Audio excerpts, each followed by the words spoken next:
Yes, indeed. It's a very welcome development. And to be frank, there is nothing new in that statement that our president said. We've always been 100% open about our desire for peace. And it's obvious, we are the ones who are attacked on a daily basis. We are the ones whose cities are destroyed, and Ukrainians are the ones who are paying the highest price for defending our freedom and our shared values.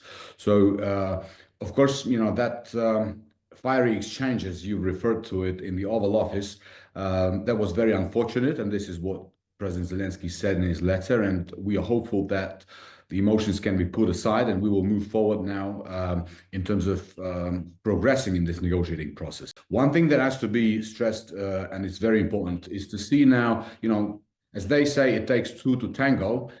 So we need to see that there is equally,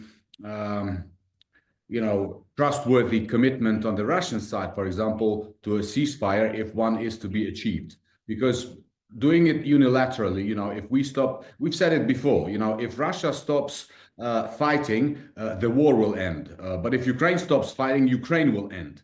So we are very, very eager to end this war as soon as possible, but we have to be careful because Russians, as we've said before, cannot be trusted. We have to stay pragmatic. We understand that the United States of America is Ukraine's strategic partners. We understand that without the US financial and military support, it will be much, much more difficult for Ukraine to resist the invasion. And we hope that there will, going forward, there will still be a bipartisan support at the US Congress and at the White House as well. Now, and we also want to stress again that we are indeed sincerely grateful to the American people, American president, American Congress, as we are to all our other partners.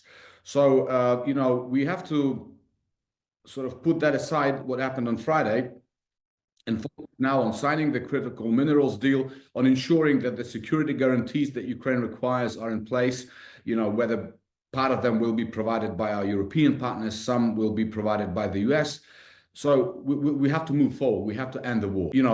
Bringing this critical minerals deal into this equation was actually our idea. We've included that in our victory plan in 2024, and President Zelensky was the one who actually announced it. So, of course, we are very eager to sign a deal that will ensure equal partnership and investment opportunities that will benefit both Ukraine and the United States of America. But I will stress, there is no point in signing any deal of economic nature unless there are security guarantees in place. Because, show me an investor who would be willing to invest capitals in a country which can be reinvaded anytime. So they need to go together, the critical minerals deal and security guarantees, and that's the most rational way forward. We are all united by this understanding that this is the war for our survival.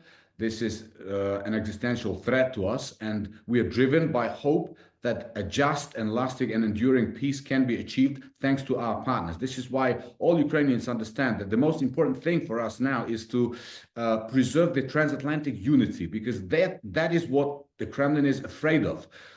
From day one of this large-scale invasion, they knew for as long as Ukraine is supported by our partners, Russia stands no chance of achieving their objectives or conquering Ukraine. So we have to stay united, we have to stay strong, and we have to stay optimistic.